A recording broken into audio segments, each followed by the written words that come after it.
90% of dental applicants in the UK get rejected every single year, and it's almost always because of the exact same reasons. My name is John Qureshi. I'm the founder at Study Smart UK, where 84% of our students get offers for dentistry. In the most competitive admission cycle in the country, we have helped hundreds of applicants, and the pattern that we see is similar every single time. It usually comes down to the same 5 mistakes, the same 5 every single year. And in this video, I'm going to reveal all 5 of these mistakes and explain exactly why they stop your child from getting accepted and what you can do to prevent it from happening. So if you have a child applying to dentistry in either this year or next, then this is the exact video that you need to watch. Let's get straight into it. So why do 90% of dental applicants get rejected first time round? So the important thing to address first of all is the actual statistics behind things.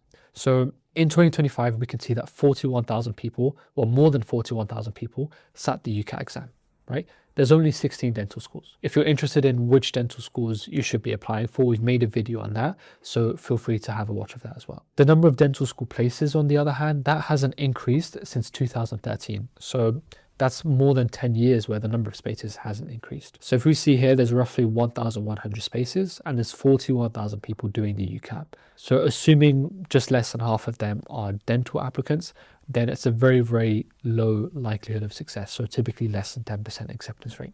Here you can see from the House of Commons Library, the cap on medical and dental school numbers in the UK. So this is an official UK government resource. It was published very recently in 2023, and we can see that it outlines medical school places and dental school places. So on this page, we can see, as mentioned, there's 1,100 dental school places. So some parents might think I'm making up these acceptance rate numbers, but this is from the UK government. We can see there's 1,100 places and the UCAT official numbers is 41,000. So it is just as competitive as I make it out to be. So what's their reasoning? They've said that the places are capped to ensure teaching, learning and assessment standard are maintained.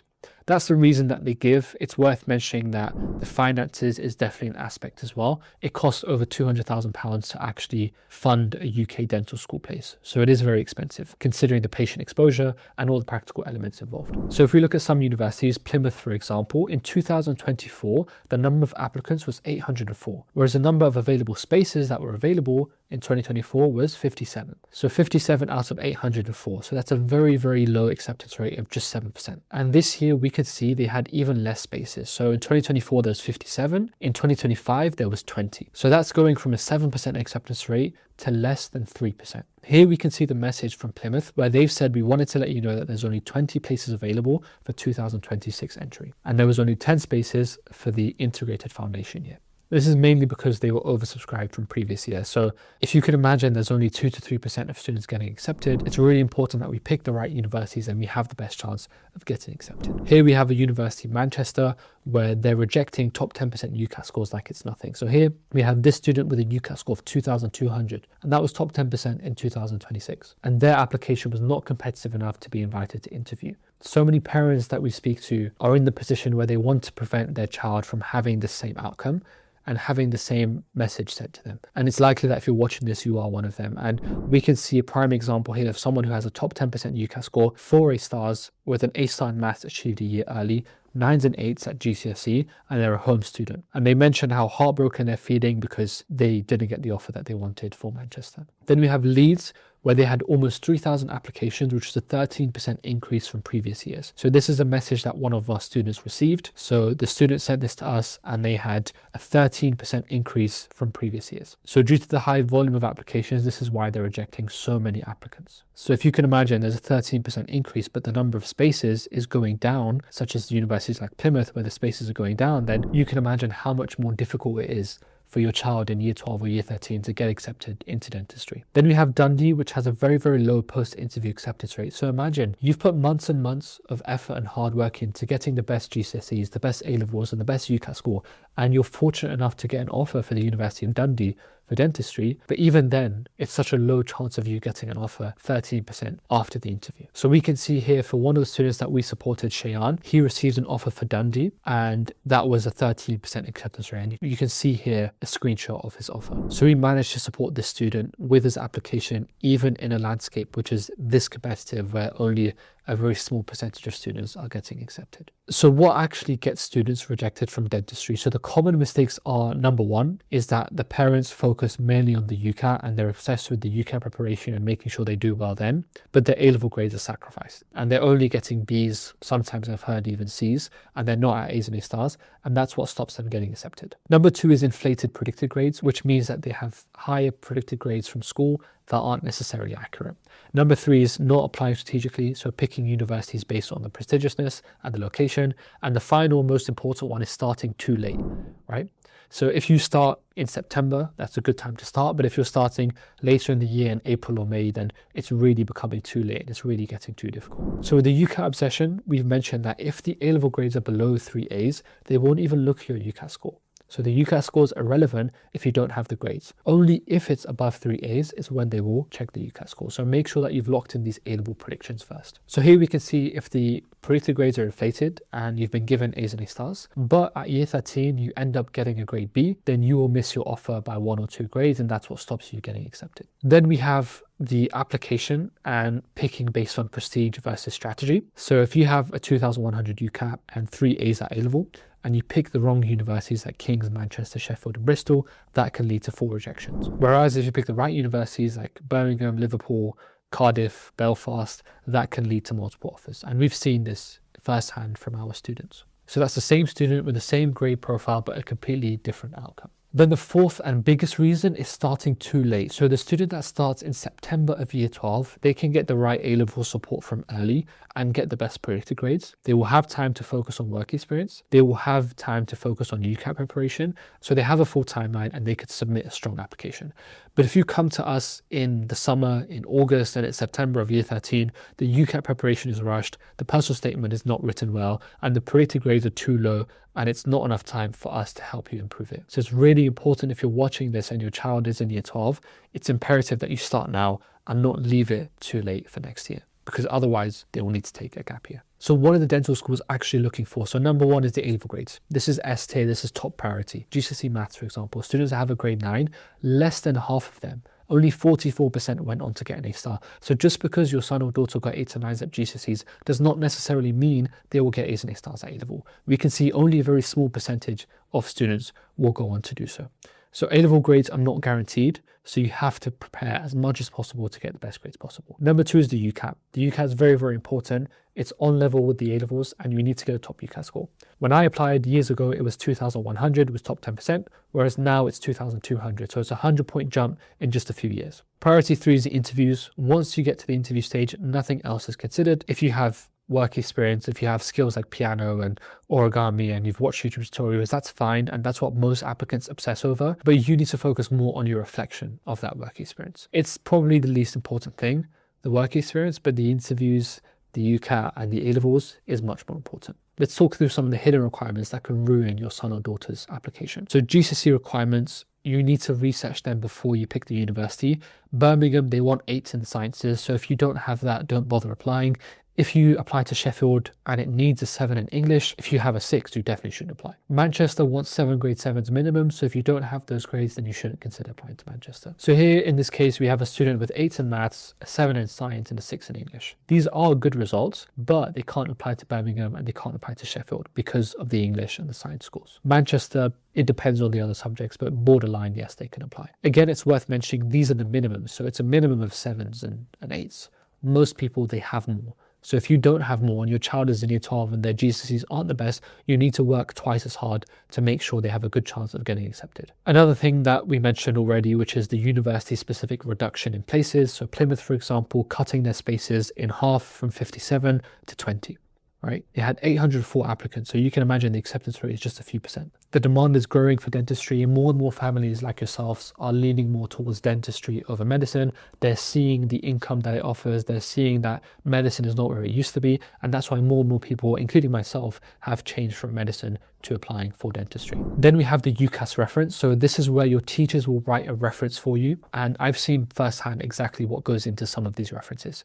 For some students, it's very detailed and it mentions the dedication. dedication, the work ethic, and the potential they have to get A's and A stars. Whereas for other students that aren't doing well consistently and their grades are fluctuating between A's and A stars, they're written one generic sentence, and this could be the make or break in your application. If you don't have a good reference and you haven't performed well consistently throughout year 12 and year 13, your application can be at risk if your teachers don't give you the best reference possible. So if I give an example with 2 applicants, both of them with the same predicted grades, if one of them has a great reference that really speaks highly about that student and the other one has an adequate reference that's very short, who do you think is going to get the very few dental school places that are available? Fourth is the interview preparation issues. So most universities are now shifting to online interviews post-COVID. And if you make silly mistakes such as not looking directly at the camera and looking at your screen, and the universities might think that you could be cheating for that reason. A lot of the mistakes that people make, so we've got Queen Mary's, King's and Manchester, and these are some of the top choices that students that we work with want to apply to. A big mistake we see is that they only practice with friends and family, but that's what you want to avoid. So with us, we're doing practice with people that are not friends and family, they're teachers who are helping guide you through the process, and that can be the make or break between what gets you into dentistry or what gets you a rejection. So here are some of the routes that people don't talk about. So most students are taught that there's only one way of getting into dentistry, but there's actually 5, and I'll quickly take you through each way. So number 1 is the conventional method where you apply in year 12, you get a good UCAT score, you pass the interviews and you get the A-level grades you need, and then you start in September. Problem with this is, as we've seen and as we've established, a very small proportion of people will get through this process. Only 1 in 15, less than 10% will get in first time round. 14 out of 15 people, so 90% of people will not get accepted and they'll be forced into these other routes. Method 2 is you take a gap year, and half of the dental students that I've seen personally have taken a gap year. So they redo the UCAT, they redo the interviews, and sometimes even retake the A-levels. So this can be very difficult mentally because you're spending 12 months and you're spending a full year of your life watching your friends go to university, and it can be very stressful, and it can be very stressful for both the child and the parent as well. Route number 3 is the postgraduate entry. So this is where you do a biomedical science degree first, and then typically biomedical science, but it can be another degree as well, such as pharmacy. But you do another degree, and then after that you do a 4-year dentistry program. This is 7 to 8 years of university in total, and also it's multiple 6 figures in fees and accommodation, considering interest as well. So you're paying a lot of money to do this option, and it's also worth mentioning that you normally don't get a university government loan for your postgraduate degree. So this is not the best option, but it is another option if the gap year is not possible. It's worth mentioning also, this is why what we do is so important, because what we're helping do is we're preventing students from taking these unnecessary gap years and having to do another degree like biomedicine that they really aren't passionate about. And if they really want to do dentistry, we've been able to help dozens and dozens of families get in first time round without the need of any of these other routes. Route number 4 is studying abroad in Europe. The benefit of this is you don't need a high UCAT score, you don't need top A-level grades, but the downside is it's expensive. It will cost £15,000 to £25,000 per year in living costs and tuition fees and accommodation, and you've got to factor in that you're sending your teenage child to a different country in Europe, which can be very difficult for some parents, and that can mean this option isn't possible for a lot of families that we speak to. The final route, which is very rare, and most parents and students aren't aware of this, which is the foundation year programs. Almost nobody knows that this is actually an option. And if I give an example of Plymouth that has 10 foundation spaces, they don't even require the UCAT. It sounds great, right? Because no UCAT required, 3 Bs and A-level are required, so it sounds great, but the problem is there's only 10 spaces, right? So very few spaces are available for students in this position. So that's why it's not the best option, because you have to meet very specific criteria. So if I show you their foundation year, this is the information about their foundation year. We can see it takes 6 years, it's slightly longer, but you have to meet certain eligibility. So you have to live in sort of areas of specific deprivation, and you have to have spent 3 months more in care, and you have to have free school meals. So it's very specific requirements that you have to meet, which is very difficult. And most families that we speak to do not meet this requirement. So for that reason, Route 4 is also very rarely an option. So normally it's Route 1 or 2 that students and parents will go with. And by working with us, families maximize their chance of getting in first time round. So how do you actually win? So this is based on the Study Smart approach. And this is what we've done that's helped over 115 plus students with an 84% acceptance rate. So step one is you lock in the A-level predictions early. So you start getting A-level support early in September of year 12. So small things like converting part of the house to a study space is what will shift the whole approach, and that will allow you to get the best grades possible. The environment is really more important than just how much effort you put in. You can put in hours and hours and effort and not get the grades you need because you don't have the right support and the right structure in place, which is what we focus on. Second is the UCAT preparation, but this is really important. Only do this after your grades are locked in. Every single time I see this, almost every week, we have parents and they're asking their child to focus on UCAT preparation, and they'll spend a few £100s on a UCAT preparation course, but their child's A-level grades are Bs and As, and they're not consistent As and A stars. Please don't start your UCAT preparation for your child until their A-level predictions are consistent A's and A stars. Otherwise, there's no point. There's no point of scoring a top 10% UCAS score if you don't have A's at A-level. There's no point securing a top 10% UCAS score if your predictions are grade B's. So when you do decide to start, which is ideally after your A-level grades are strong, you should be doing 10 to 15 mocks as a minimum. You should be using official UCAT materials. I would disagree with this. You should be using official UCAT materials plus softwares like MedEntry and Medify. And we want to be prioritizing volume. So it's no coincidence that the best achieving students that we have that have scored top 1% in the country have done more than 50 mock exams. The more you do, the better you will get. If you do a single digit number of mocks, you won't get a top score, but if you do 15 plus, you're likely to get a better score. So you have to work hard, but again, it's important to have the right strategy as well. Then step 3 is picking the university. So this is strategic university selection, where you have to pick the university based on your child's grade profile.